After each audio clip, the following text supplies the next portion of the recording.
What up, YouTube? C. Anthony TV on deck. Little comparison, legacy comparison, Mayweather versus Canelo. First, I want to say I've been gone for a little while. Still here working on a lot of content. I'm also working on Sports Fans Only podcast here on YouTube. Documentary coming out this Friday. It's actually on the Tyson Fury and Deontay Wilder fight that's coming up. It's going to be in a different form, action-packed. I'll be narrating. I wrote the script, everything like that. So check that out. Sports Fans Only. And the difference is gonna be on this channel right here. I'm gonna build this one up to do a lot of live streams. I want to interact more with the people versus just sitting here and giving my script and spitting my shit. So coming up, all right, Mayweather 72-inch reach, 50 wins, 1 loss, 27 KOs. A lot of people don't realize Floyd has knocked out more than half of his competition. Some people might say that they came early in his career, but that's just the way it goes and throughout the history of boxing. More fighters have more knockouts early in their career versus later in the career because the competition gets a lot more stiff. So that's just the way it goes with that. Canelo, 5'9", 70.5-inch reach, 56 wins, 1 loss, 38 KOs. Back to Mayweather, excellent counterpuncher, great defense, high ring IQ, well-conditioned, underrated body puncher. He has a great body jab. Floyd can bang with the best of them. If he couldn't, competition would just run through him. That's how Floyd kept competition off. When things get a little tight, bang to the body. You know, Floyd, great speed, great dexterity, and overall good timing. Canelo, excellent counterpuncher, excellent body puncher, excellent combination puncher. Really good defense. His seemed like every fight seemed like Canelo's defense get better and better. He gets more slippery and has good timing with the defense. I would say he definitely, in my opinion, he has stamina issues. That's one knock I have on him. Seemed like he in around the 7 or the 8 sometimes. Seemed like he may fatigue a little bit. But on the flip side of that, when he fatigues, he starts to clamp down and like really try to get you out of there. So that's great for Canelo. Also, Canelo, I feel like he's an enemy of foot speed. When you have foot speed, you could give him some trouble. You know, back to Floyd. I'm going to go with the notable wins with both. Floyd had Shane. He had Cotto.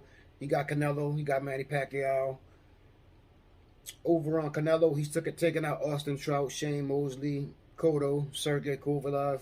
Also Triple G twice. That was good little back and forth between him and Triple G. Floyd, 50-0. 50-0 is probably one of the most coveted records in the sport. 50-0 is a big feat. That was real special for Floyd to do that.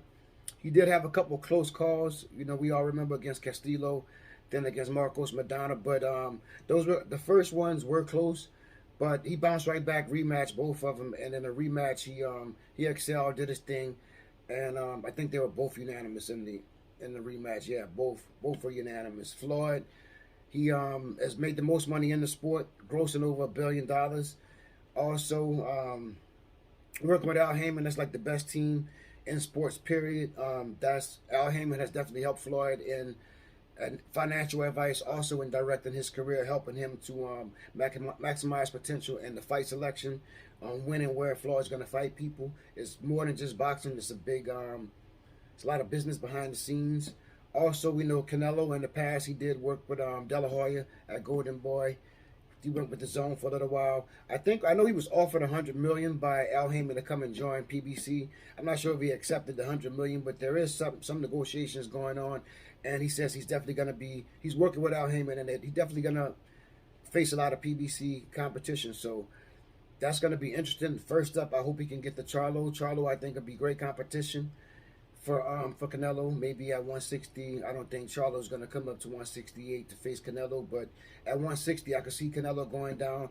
I really think he's going to dismantle the PBC competition. Whoever steps up, I think they get dealt with real swift. Canelo, 154, 160, 168. I think he, for a split second, I think he fought Kovalev at 75. I'm not sure, but I think he was like hit and run. I think he did 175 for a second. But to the business coming up real soon, 168, undisputed, has never been done. And I'm starting to feel like against Plant, he's going to take this fight.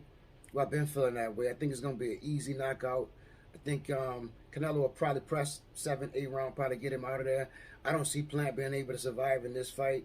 Plant is He's more natural at 68, but Canelo has faced some big fighters. Like I said, Kovalev, Triple G. I think he'd be right there. I think he'd be way too much for Plant to handle. Plus, all the disrespect and trash talk is it's not kind of, it's definitely more personal now than just boxing and paycheck. Paycheck's going to be great for Canelo. But I think he really wants to, I think he's going to punish this guy. Plant, I'm quite sure he's going to be in trouble. Anything else than a knockout, I think, would be sort of uncivilized for Canelo at this point in his career. Plant, 21 wins. I think he has 12 KOs. So I think Canelo has tripled. Canelo has way more knockouts than Plant even has wins, period. So on that. As for the better legacy, I do think he's going to dismantle Canelo. I think Canelo is definitely going to dismantle Plant. But as far as with the legacy, I would say if he can take out Plant, and I think right then, I'm going to say it, I think right now he's tied. I would put him as a tie with Floyd Mayweather's record, with the legacy record. I think the 50-0 for Floyd. If we look at Canelo, it'll be 57 wins, that one loss to Floyd early in his career. I think he'll get it planned out by knockout. That'll be 39 knockouts. And then, so I would put him, if he can take out this and become the first ever undisputed at 168, I'm giving him a tie legacy-wise with Floyd Mayweather. And I think if he goes right into the PBC, which I'm sure is going to happen, if he goes in there and starts to pick those guys off, 2 or 3 top competition over there in the PBC, I think we can say Canelo will retire with a better legacy than Floyd Mayweather. So that's just my thoughts on it. Who knows how that's going to go. Also, I would say Andre Ward's been dissing Canelo a lot. That's really giving Canelo fuel. I don't know why they're doing that. Ward is saying that Canelo never called his name because he never had to. Canelo was, Ward, all respect, he was one of the greats, top 3 pound for pound during his time. But he was never like to sell big pay-per-views.